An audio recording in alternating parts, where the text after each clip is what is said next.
So I say niko kwa cemetery, so it's not unusual for people here kutembea kwa cemetery. It's not unusual.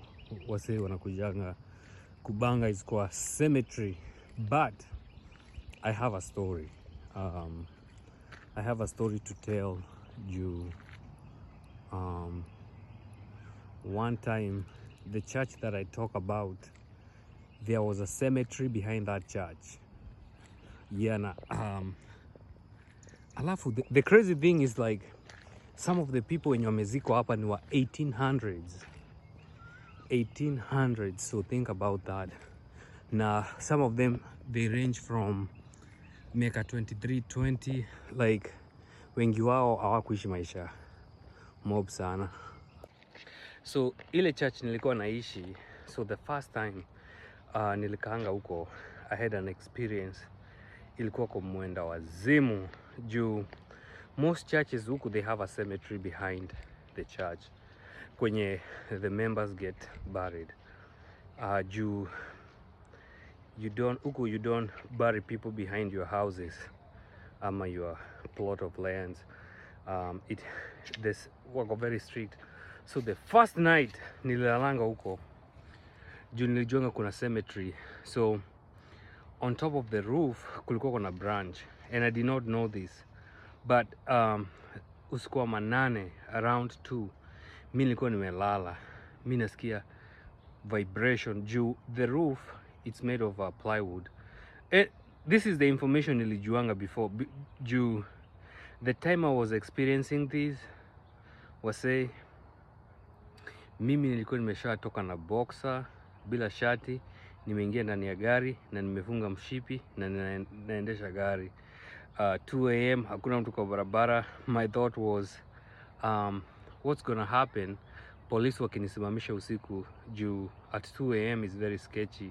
Obviously ukidrive around 2 am usiku peke yako, the chances are high you'll get pulled over. So what happened, nilikuwa nimelala, mi nikasikianga roof vitu zinasema, nikasikianga vibration like brrr.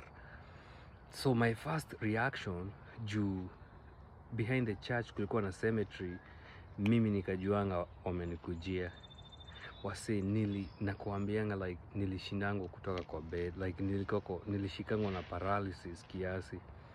Then after hiyo stuff imeniisha, nilitokanga mbio, nikaingia kwa gari na boxer bila shati, nikaanza kudrive kwa barabara. Ndio nikajiambianga sasa naenda wapi around 2, so nikarudingi. So what I did is that I went to bed again. The same thing happened, and this time nikasemanga, so what I'm gonna do, I'll take a torch. Nikaamua kutembea kwa hiyo cemetery. Nilienda usiku juu at this point you are sleep deprived na I'm not understanding chenye kinafanyika. So nilichukuanga tochi, nikaingia kwa hiyo cemetery, nikaanza kumulika. Obviously there was nothing. Ndio sasa as I was walking nika notice there was a tree yenye ilikuwa imekaribia one of the roofs kwa kanisa juu the roof they're made of plywood. So what would happen is that kukiwa na wind, the branch would hit the roof alafu ina make vibration. But mimi nilikuwa na connect, nilikuwa nasema like kuna ghost, and which if you play with those things ziko, but mimi ikifika ni vitu kama hizo I don't play with them.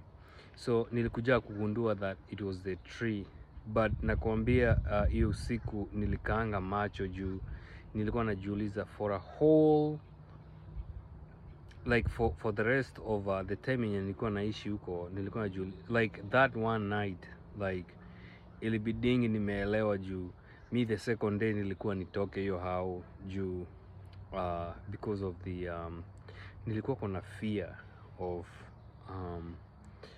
you know the graveyard. So nilikuwa nafikiria nimekujua usiku, but it ended up being the branch. But I go to a place yenye I am not afraid, but I don't invite scary things in my life. Mimi siwezi watch scary movies juu siwezi lala, like I cannot sleep, so siwezi watch anything scary, anything yenye ina suggest any activities juu here kuna watu they chase the paranormal activities. Kuna watu they make channels where they chase after those things. No, me, I don't do that. I have a very graphic memory. Now the funny thing is that I can spook myself easily, so either like I cannot watch a scary movie juu if I ever do, niliwatching The Conjuring by a mistake, but hiyo siku nililala na lights on juu I can't do it. But that's my story of the cemetery, but I'm not afraid of it anymore. I just know whose I am. So but I believe I'm protected, so but I'm not here to find trouble. I don't want anything. Mimi, I only invite spirits zenye Mungu anatuma. Anything other than that, I don't want anything than that. So yeah, it's not uncommon to find people walking in cemeteries huku, like people walk and chill na wanakuja wanakaa kwa graves za watu. It's not uncommon, so yeah.